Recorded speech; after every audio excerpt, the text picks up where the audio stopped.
What's up, my freaksters? Let me make sure you're recording. I've just been watching a documentary about Stephen King that's got me thinking about something. Well, in the third, the fourth, and the fifth grade, I went to a school in Hagerstown, Indiana called Nettle Creek Elementary.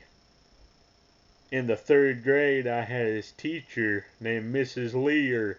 She was a pretty woman, and well, I had her for the other half of third grade, because in the first half of third grade, I went to school in Connersville, Indiana at Eastview Elementary. Well, in the third grade, Mrs. Lear wanted us students to write stories. So I wrote this little story about a dog that stole its owner's credit card and went like on a shopping trip or whatever. It bought a bunch of stuff. She liked the story so much she kept it. And in the fourth grade, I had this mean teacher named Mrs. Sharp who loved to target me and yell all the time. She'd yell at me, Mrs. Sharp would, and the parents would hear her yelling at me.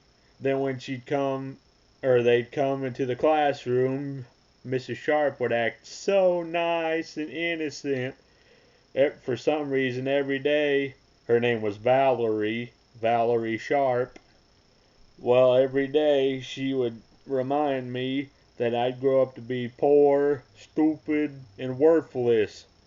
Yet, in that same class, I was voted most likely to be rich and famous as an author. Okay? Bully me, but yet I'm going to be rich and famous, even though you say I'm poor, stupid, and worthless. I'm confused.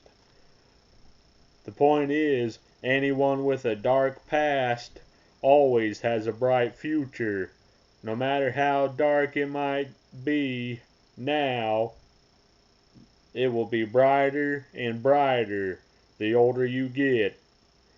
You might think things are hard at the moment, but that's just a moment. They won't always be hard for the rest of your life unless you're a penis. A penis always lives a hard life. Never mind, forget that last part. I know it sucked. Well, goodbye.